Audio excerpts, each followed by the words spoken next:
Holy cow, it's already 2020, and for the first time in history, there are more yoga studios closing than there are brand new yoga studios opening. Amplifying this, from this point moving on, things are going to speed up in the business game, and if you don't figure out how to get on track right away, you could be in serious trouble. Compounding all of this is the fact that we are on the precipice of a bear market, of a recession economically, and people are straight up scared. I'm Josh from the Nomad Business Coaching Crew and founder of the Yogapreneur Collective, where we help yoga studios get the training and resources that they need to run an insanely profitable studio that changes more lives and allows them to have a personal life at the same time.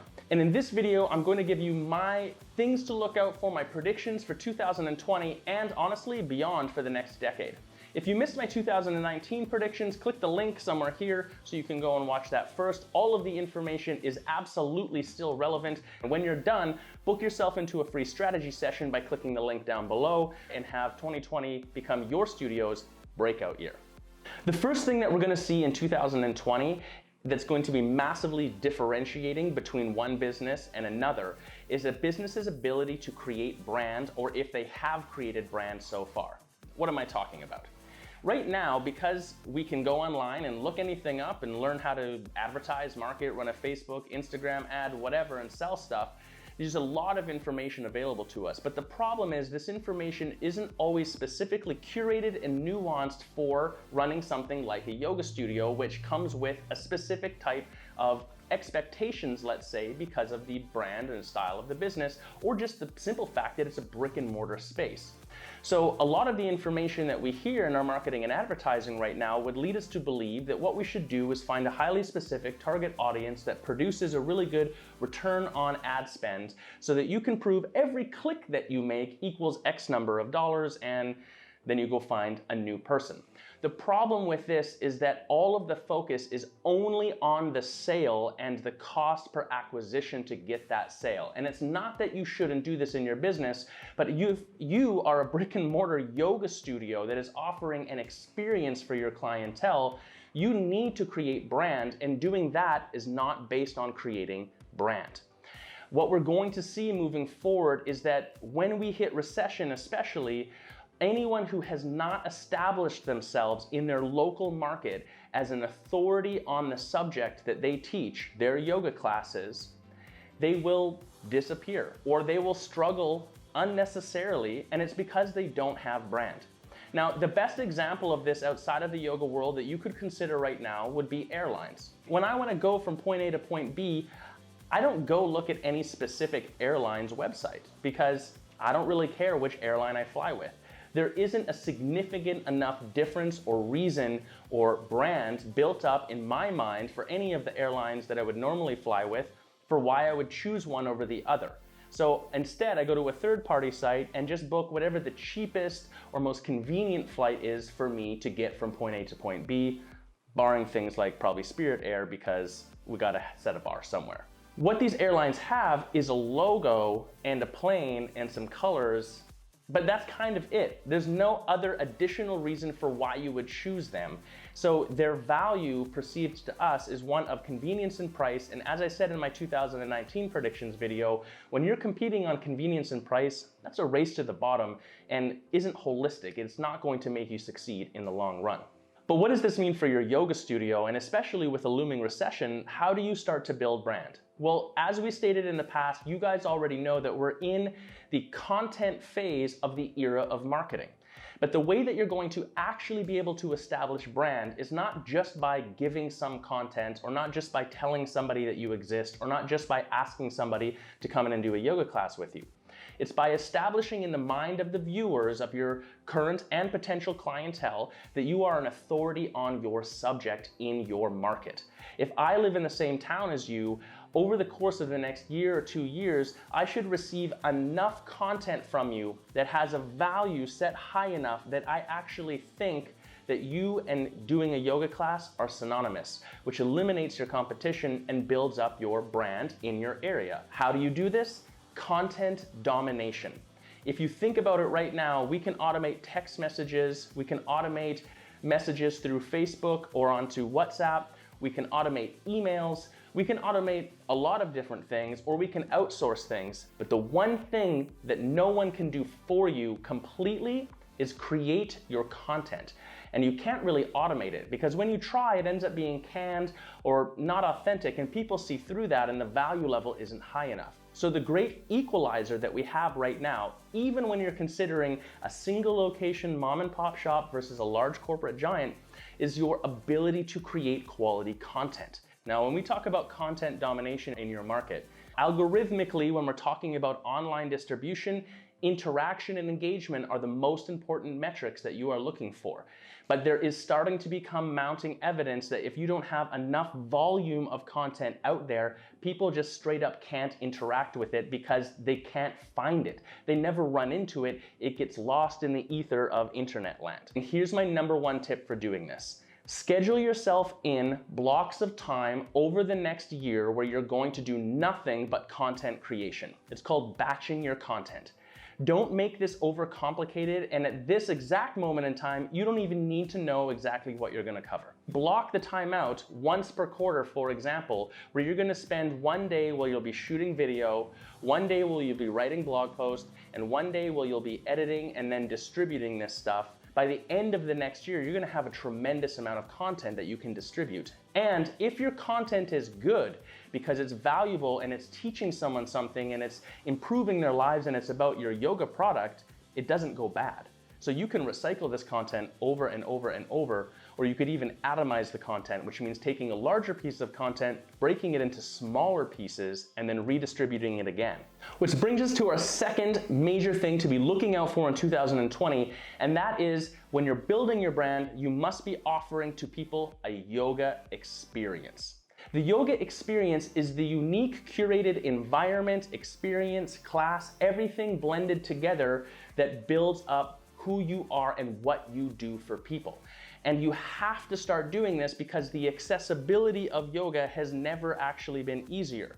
I can go online and do a yoga class from even a celebrity yoga teacher right now for free. Someone in your environment during the summer at least is probably offering yoga in the park for donation, and I'm sure that there's a box gym or a YMCA or something that's got a $5 drop-in yoga class, probably poaching your teachers from you as well.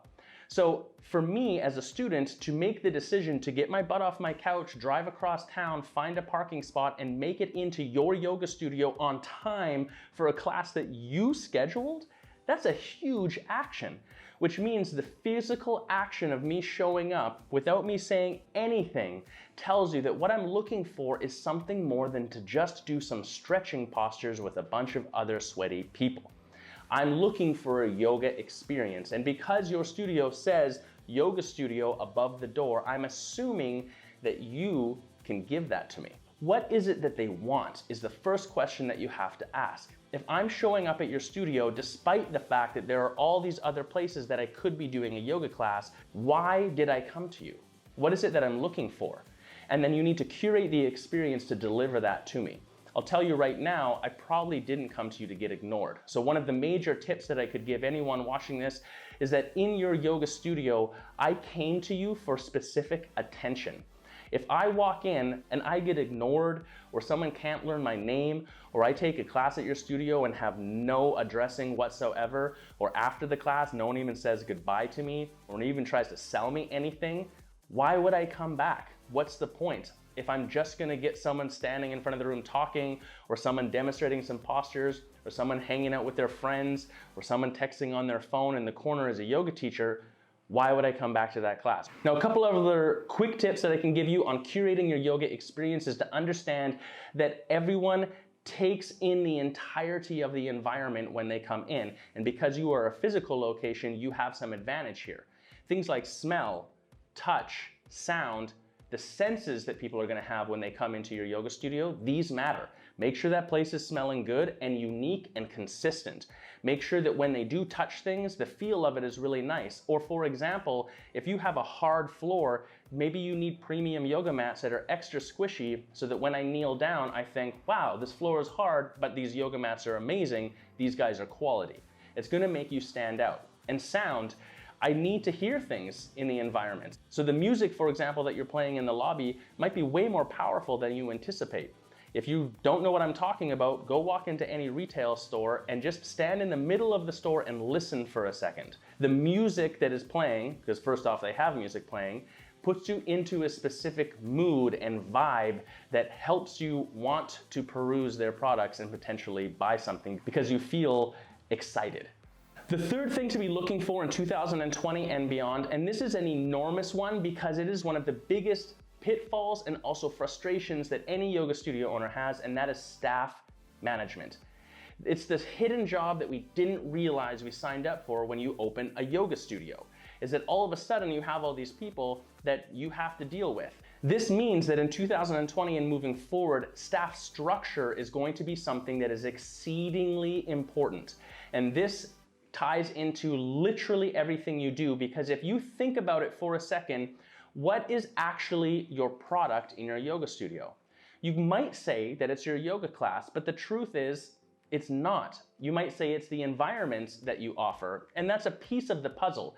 But in the end, the actual product are your yoga teachers. They're the people who are delivering the information, that are curating the experience personally with people, that are helping people move their bodies and clear their minds and feel good in the environment.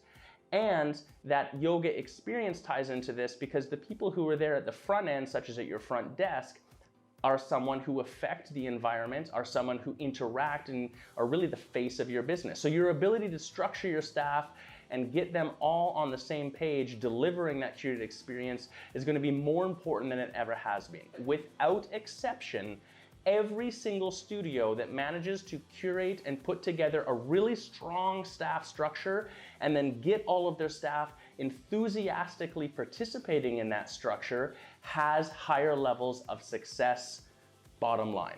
And it goes even further with staff structure. If you didn't notice, California recently passed a law which basically makes yoga teachers have to become employees of the studio as opposed to subcontractors. And the bottom line is, no matter where you are, they're probably not an independent contractor. Now, I'm not saying to go and shift things around in your business if this isn't the model that you follow, but what I'm suggesting is the laws are catching up to the fact that this is an $80 billion a year industry internationally, and they are taking it seriously. Furthermore, and more importantly, yoga teachers have struggled to make a living as only a yoga teacher for way too long. So they're trying everything they can to take back power through things like self-promotion. They don't believe in what it is that's happening in the studios that they are part of, to the point that they're willing to go to bat for that studio, for that business, for that brand. So if you can convince them of why the studio and why your brand and why you exist being so important, and that they are a piece of the puzzle in that importance, is so big and is absolutely changing the world, and it's in their own personal best interest to get on board with that, you have a lot more success. If you don't, you're leaving it open for them to be able to continue to build their own personal brand and not really bother with yours. So to basically sum up that point, start with why. Convince them why the studio exists, why their class is awesome, what you're doing, and who you're doing this for. Hint, you're doing this for the students. And the final major thing to note when you're coming into 2020, and especially over the next maybe 5 years of time, is that we're going to shift the era that we're in. Where we are currently is what we call the era of marketing, which means your ability to communicate the value of your product is more important than what your product is. We're in the content phase, which is what ties into this idea of content domination and putting value out there for people. But where are we actually gonna go next? The era of data. Data last year in 2019 for the first time surpassed value of oil as being the most valuable commodity that there is on the planet. What we will see over the next probably 3 to 5 years of time is more and more movement towards anyone who controls data having more power, more ability to improve their situation, and more ability to react in real time to what's happening in the market. As a yoga studio, you are in a unique position because every person that walks in your doors and you collect registration information from, as you should be, is giving you data willingly without you doing anything weird or fishy or spy on them. So I would suggest to start now and collect as much data from people as you can so that you can make really powerful decisions moving forward, and make sure that you keep all of that data within your control. Here are a couple of examples. When someone comes in and they register and you record all of the data in your mind-body system, you should probably, on occasion, download to an Excel file your entire mind-body system list, which you can do from the mailing list report. That way you have a backup copy of it somewhere else. On the other hand, if you hire someone to do Facebook advertising for you, what they probably do is run all of the ads and have all of the different details of the success and who they targeted and all of the data of the click-through and stuff on their side, the marketer side, and they don't give it to you as the owner. That's data that you want, which in this specific instance means for you to utilize any success in advertising that you've had. When you hire a third-party company, if they don't give you that data, you need to hire them again, because they're the ones who control the data and can have the most successful ads. Whereas if you personally controlled that data and could then just tell somebody, hey, here's the data we have, this is what we need to do, or you yourself run your own advertisements, you are in 100% control of that. Moving into 2020, it's really easy for us to look at all of the difficulties ahead of us, or all of the things that could be stressful, or how fast the industry is changing and how quickly the speed of that change is actually happening. But you have to always take it in stride and keep in mind that although there are more yoga studios closing than brand new ones opening, there are also more yoga studios that are hyper successful than ever before. More than 10 members in our group grew their business by over $100,000 just in 2019. Many of them have doubled the size of their autopay, and we have a few studios that are moving from single locations to multi-location situations because of the success they're having. When you're ready to take action on your business, click the link down below and book yourself into a free strategy session. Let me know, what is it that you are working on in your business right now? What's the big thing for 2020 that you want to accomplish? Post your comments there and I'll jump in and get back to you right away. See you on the other side. Peace.